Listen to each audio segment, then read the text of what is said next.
Et donc, on va pas perdre trop de temps là-dessus. Et on va essayer d'y aller dans l'ordre des numéros de salle. Donc, je viens de partager le lien vers la galerie poster.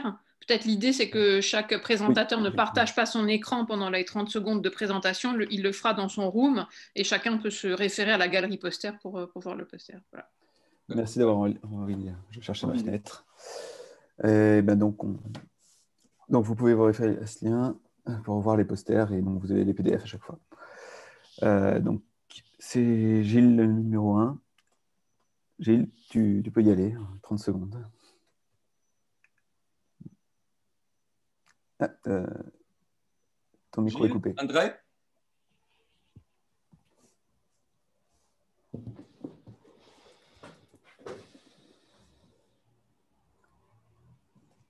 J'ai un chronomètre, là, on va faire partir les 30 secondes. Hein.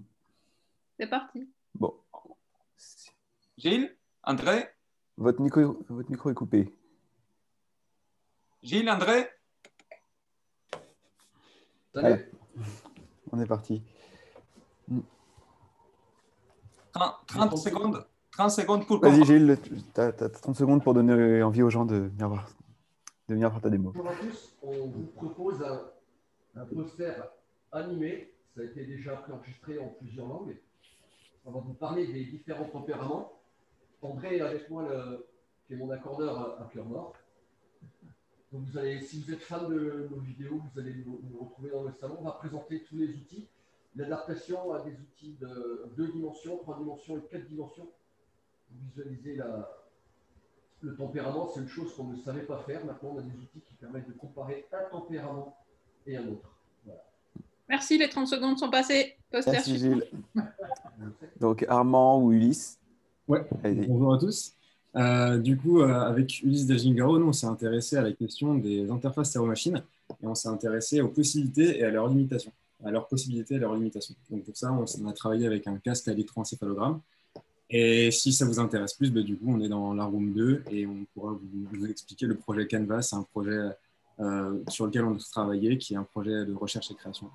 Voilà, vous avez en Room 2. Merci beaucoup. Merci, Armand. Jao. Oui, bonjour. Donc, je vais présenter un instrument numérique. C'est l'instrument numérique de Lorenzo Bianchioche. J'ai analysé les composants de l'instrument et je vais présenter un peu les lignes générales de son instrument et les résultats sonores. Le but de cette analyse, c'est de voir comment les choix de l'outil numérique sont très importants pour créer une identité sonore d'un musicien improvisateur.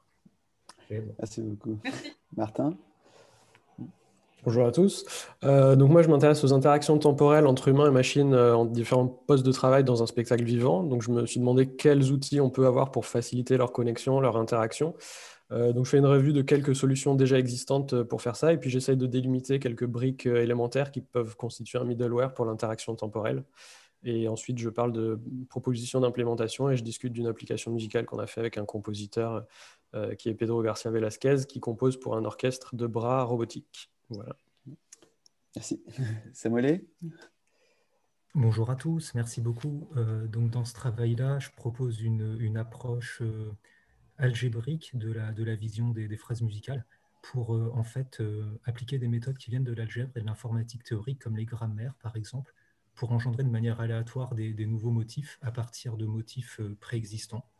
Et je propose dans ce travail une implantation de tout ça téléchargeable qui propose un mini langage de programmation pour générer des motifs, les écrire et les jouer également. Merci beaucoup. Merci. Salvatore? Bonjour à tous et merci. Mon recherche s'est centrée sur les dispositifs de captation du mouvement dans un livre que j'ai écrit sous la direction de Tom Mice. Et dans ma recherche, je me pose des questions sur c'est quoi la transformation des processus créatifs quand on va utiliser cette typologie de dispositifs. Et merci beaucoup. Merci. Donc, Thibaut, Camille ou Bernard? Je ne sais pas qui commente. Oui, bonjour, je suis Thibaut. Je vais présenter avec Bernard Serpette le projet Aléa, qui est un projet art-science de Camille Rocailleux. Et sur ce poster, enfin pour ce papier, on va vous parler de l'architecture logicielle qui utilise Score, le spatialisateur Mosca et Duke de Bernard Serpette. Merci beaucoup. Paul Lantier. Donc, bonjour.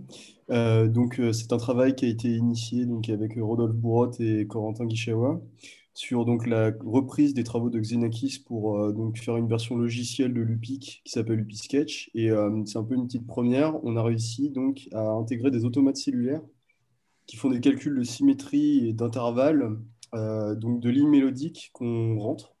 Et donc, on présente ça dans le logiciel, dans la room 8. Voilà. Merci Paul. Et donc Paul à nouveau, mais l'autre. L'Escabette. Bonjour. Du coup, je vais présenter des travaux qui ont été faits avec Isabelle Bloch et Carlos Agon sur la morphologie mathématique. Et ce que je vais présenter, c'est comment appliquer cette théorie à la musique, et en particulier sur un piano roll. C'était très bref. Merci Paul. Donc Thomas. Bonjour à tous. Moi, je vais vous présenter des travaux que j'ai réalisés avec Christophe D'Alessandro et Serge Delobier sur une fonction animer la musique sur support. Donc, cette fonction, je l'ai illustrée avec la conception d'un instrument logiciel qui permet de faciliter ces interactions-là. Et donc, je vais vous présenter l'instrument logiciel et 2 exemples appliqués d'animation de musique sur support. Voilà. Merci. Benoît, pour la suite. Avec le micro. Oui, on a 3 heures. Bonjour, donc Benoît Navarret avec Gabriela Patigno-Lacatoche. Nous allons vous présenter une étude en perception qui a été menée autour de la modalité vibrotactile dans un cadre particulier médical auprès de patientes atteintes d'anorexie mentale.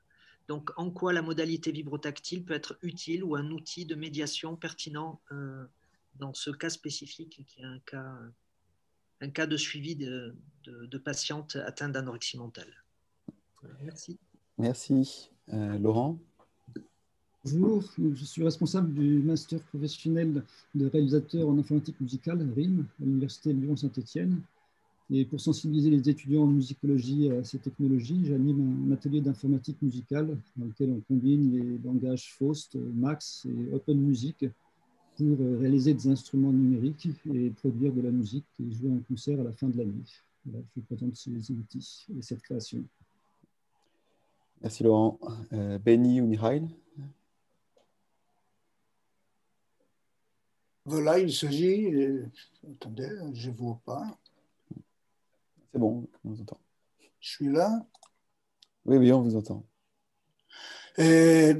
Voilà, il s'agit d'un projet autour de John Cage. Depuis un certain temps, on s'intéresse à plusieurs pièces de John Cage. Et ce papier précis parle des extensions, donc au-delà des Cage, avec les formes géométriques qui en découlent. Je vous invite, salle 13. Merci. Et pour finir, Christine. Bonjour, je vous invite à venir nous rejoindre pour découvrir le VRAS, donc VR Auditory Space, un système de spatialisation du son en immersion VR, donc pour réalité virtuelle. Merci. Merci à tous. Donc voilà, maintenant vous pouvez vous répartir sur les différentes salles ou rester ici si vous avez besoin d'aide pour passer sur les autres salles. Comment déjà on revient sur les salles, Corentin? C'est par l'icône divisée en groupes.